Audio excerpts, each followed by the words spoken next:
nice, and a ton of questions for 8 a.m. on Saturday. I'm extremely impressed.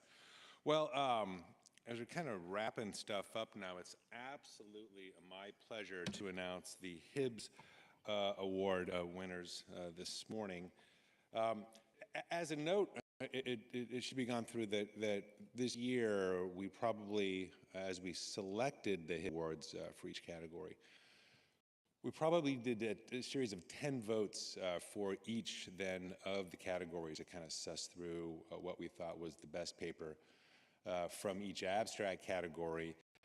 The main thing that we tried to focus on this year, Mike Kelly was incredibly instrumental in driving this effort forward, was the methodology. You know, if you look at the changes that we made to the abstract submission process this year, we expanded the number of accepted characters, but we also then eliminated several of the redundant aspects then of the abstracts, with our hope then that the authors would then be able to expand on the methodology by which they performed their research and then did the statistics. And then, if you noticed, we also expanded the Hibbs Awards section for presentation from 4 to 6 minutes, so people aren't kind of rushing through, and by the time they get through their title slide and the disclosures in the introduction, they've got about 30 seconds left to rush through. So we wanted to be able to know how and why, what they would think. So I can absolutely attest that the abstracts that were in the Hibbs nomination this year were the absolute best of the best. And the one that won during our final voting yesterday are excellent abstract. So before we apply the individual, I just want to thank then the committee as those submitting their abstracts, as well. Congratulations for all the Hibbs Award nominees. So a round of applause, please. Explosion. All right, so let's kick it off. So paper, first one, best clinical research paper for 2022 is paper number 65, Curve Progression and Health-Related Quality of Life in Idiopathic Scoliosis at 40-year follow-up from a diagnosis, Dr. Lurky Rogberg. Yes.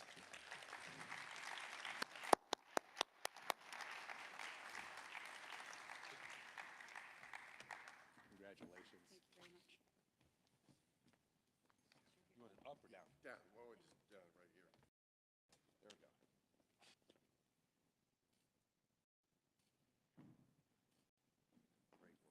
Great work. Super stuff.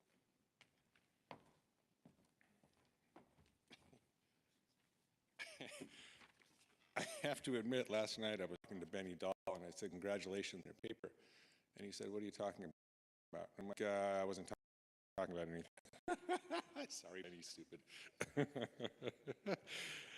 The next section is 22 Hibbs Award for Best Basic Science Translational Research Paper presented to paper 68 variants in collagen hemostasis genes are associated with adolescent idiopathic scoliosis. Given to Dr. Carol Wise. To accept this paper is going to be Dr. Dan Saccato, who is a close friend of Dr. Wise and has noted Dr. Wise that she won't be here. So hand group, very, very good paper.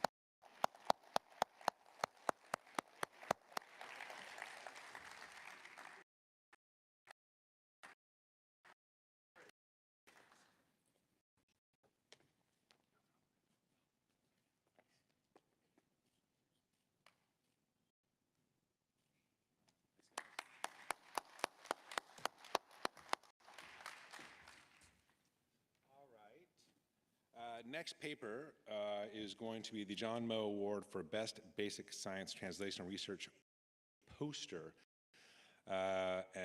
This, I think, an extraordinarily excellent paper. Mike Kelly, especially like this, as did I, with tremendous applications. This is going to Dr. Noel Larson, poster number 201, Electronic Health Records of Scoliosis Patients into Clinical Registries using natural language processing and computer vision methods. Accepting this will be Dr. Carl Aubon and their fellow, Dr. Caroline Constant.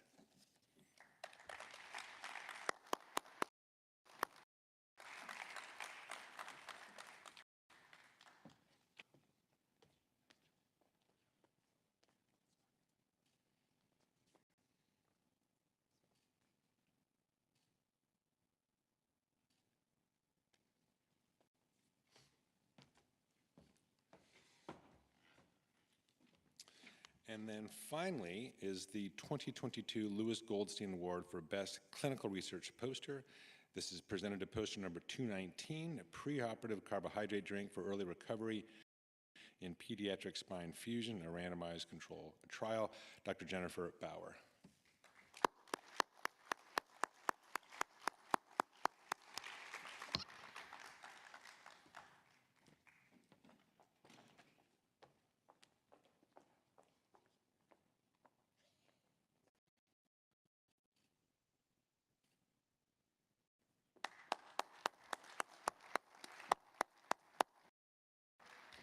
Well, that concludes the Hibbs Award. Can we have one more round of applause for all the award winners for the Hibbs Awards?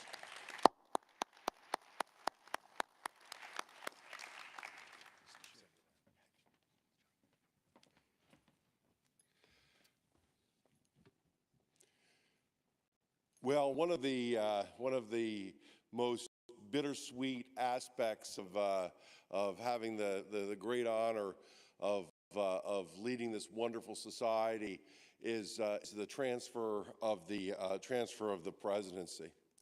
And I have the just extraordinary honor of introducing Serena Who.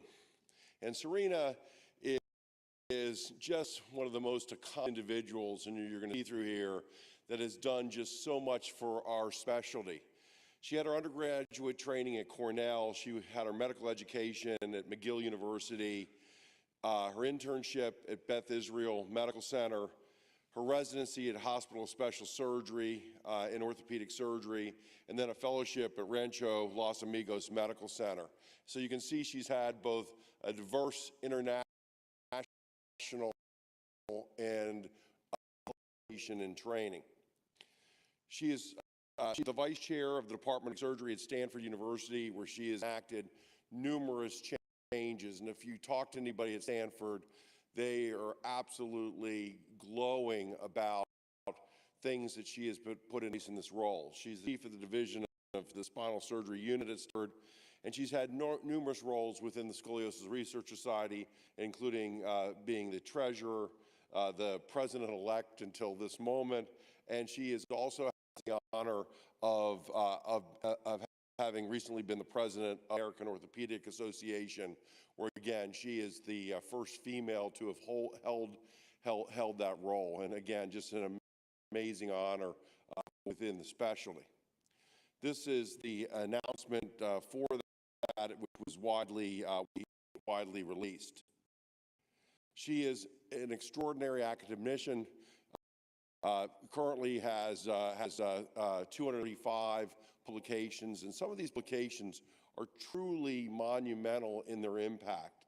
And from things from biomaterials, looking at different metals, to cost effectiveness, to quality of life outcome measures, to outcomes for staged versus same-day surgery, for operative treatments like epidural steroid injections, and for things including psychological aspects of how patients recover and their expectations following surgery, shows the breadth of her academic interests and her accomplishments. So Serena has had many roles. She is clearly a stellar leader. She's mentored so many medical students, residents, and fellows. She's an educator, and you can see her from a course there where she is side by side teaching people throughout the world how to perform complex spinal surgeries. She's a scholar, she's a researcher, she's a world-renowned surgeon.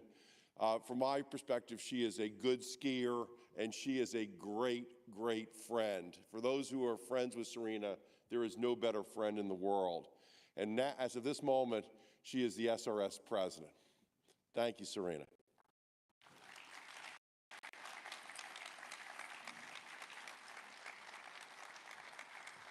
So, there we go.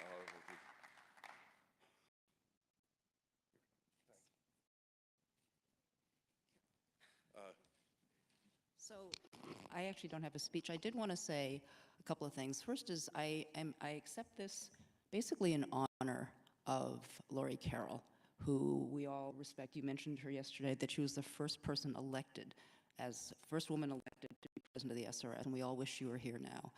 And so I would like to say that. And beyond that, from the standpoint of our plans, I think my goal and my honor and my duty carry on what Chris has been doing, what prior presidents have done.